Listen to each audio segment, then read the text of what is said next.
Hi, guys. I hope you're having a great start to your day. I am back for chapter 6 of How to Steal a Dog. So, we kind of had I don't know, like almost like this fairy tale ending to chapter 5 where it seems like stuff is just really turning around for Georgina and her mom and her brother, with Georgina's mom saying that she has enough money and they're actually going to be moving into a house and everything, has just turned out so great. But we're only on page 40. Okay, so there's a lot still to come. So I have a feeling that, it's not going to work out perfect for them in the end. So make sure to include kind of your ideas and predictions in your book buddy journal. So here we go, chapter 6 of How to Steal a Dog. My stomach was flopping around like crazy as we made our way through the neighborhoods of Darby. I couldn't hardly wait to see which house would be ours. But when Mama turned onto a dirt and gravel road, I started to get a bad feeling. The car squeaked and bounced up the narrow, winding road, deeper and deeper into the woods. When we passed a faded, handwritten sign nailed to a tree, my bad feeling got worse. Keep out, private property. Are you sure this is right? I said to Mama. She clutched the steering wheel and sat up straight and tense. Yes, Georgina, she said, I know what I'm doing, okay? Then, just as I thought my bad feeling couldn't get any worse, we rounded a curve and I saw a house just ahead of us. A ramshackle old house with boarded up windows and the front door hanging all cockeyed on its rusty hinges. Mama stopped the car and we all three stared in silence at the wreck of a house. The tar paper roof was caved in and covered with rotting leaves and pine needles. Prickly looking bushes grew thick and dense across the front, while kudzu vines, snaked their way up the chimney and across the roof. Well, Mama said, it ain't sangria, but it's better than nothing. I couldn't believe my ears. That's the house we're going to live in? I said. It's just temporary. Mama turned the engine off and started throwing stuff into a cardboard box on the seat beside her. Beverly Jenkins, over at the handy pantry, knows the owner, and she said he won't care if we stay here for a while. Toby started crying. I don't want to, he whined. Hush up, Toby, Mama said.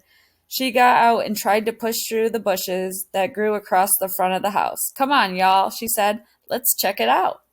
I crossed my arms and slumped down in the seat.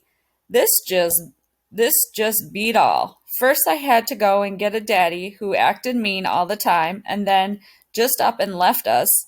Now I had a mama who had gone plumb crazy. Come on, Georgina, Mama called. It's not that bad. She had managed to get to the front door and had pushed it open to peer inside. Really, y'all, she said. We can clean it up and make it nice. Toby was sniffling, and I knew he was waiting on me to make the first move. I bet there's snakes in there, I called out through the car window. Mama had disappeared inside, but her voice came drifting out to us. There's no snakes. There's even some furniture. Come on. I looked at Toby and he looked at me. You think there's really snakes in there? He said. Snakes and worse, I said. Probably rats and spiders and dead stuff. Toby started wailing. Mama came out and made her way back to the car, pushing the bushes aside to make a path. Come on, she said, opening the door and gathering up the box and trash bags and stuff. No, I said. I'm staying here. No, Toby said. I'm staying here. Mama slammed the box down and yanked the back door open. Listen here, she hollered. I'm doing the best I can, and at least we'll have a roof over our heads and some room to spread out. It won't be for long. How long? I said. She sighed. Not long, she said. I almost have enough for rent, but most places want a deposit too. You two just don't get it. Her voice started getting louder until she was hollering again. You think all I got to do is snap my fingers and bingo! She pounded on top of the car. There's the rent, and there's the deposit, and there's the gas for the car, she yelled. And snap! There's the electricity and water and phone. not to mention food and clothes and doctors and stuff.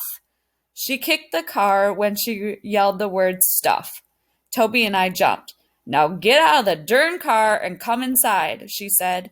Then she picked up the box and started back through the bushes toward the house. I gathered up my pillow and our beach towel wall. Come on, Toby, I said. Let's go. The house smelled damp and moldy. The floor was littered with leaves and acorns. In the front room, a lumpy couch stood underneath the plywood-covered window. Mice or rats or something had chewed through the fabric of the foam stuffing beneath. Stacks of yellowing newspapers were piled in one corner. 2 empty cans of pork beans sat on a rusty wood stove. I followed Mama into the kitchen. The cracked linoleum floor was sticky and made squeaky noises as we walked across it. I wrinkled my nose and peered into the sink. Twigs and dirt that had fallen through a hole in the ceiling floated in a puddle of dark brown water. I turned the faucet, but no water came out, not even one little drop. In one corner of the kitchen, a wobbly table was covered with empty soda cans and beer bottles. Cigarette butts were scattered on the floor beneath it. Our nasty old car is better than this place, I said, but Mama acted like she didn't hear me. She set the box on the table and pushed her hair out of her face. Y'all bring the rest of our stuff in and let's get this cleaning this place up, she said. That night, I lay on the floor on top of a piled up clothes, covered with my beach towel, and stared at the mildewed ceiling. In one corner, rain had leaked in and left a dark spot. I narrowed my eyes, and that dark spot looked just like Willie. His ears and his eyes and even his whiskers. That morning, I had pushed him right out of my mind, and now here he was back again, all because of this awful old house. I could hear Mama tossing and turning on the other side of the room. Toby was curled up next to me. Every now and then, his leg jerked. I bet he was dreaming about spiders and snakes. I wanted more than anything to go to sleep so I wouldn't have to think about stuff, but I couldn't. I just lay there thinking about how everything had gotten so messed up and all. Then I remembered an Aesop fable that Mr. White had read to us in school, the one about the hares and the frogs. I could still hear him reading the moral at the end. There's always someone worse off than yourself. Ha, I thought, old Mr. Aesop must have been stupid because he was just flat out wrong. There was nobody, nowhere, worse off than me. And that is the end of chapter 6. Bye, guys. Have a great rest of your day.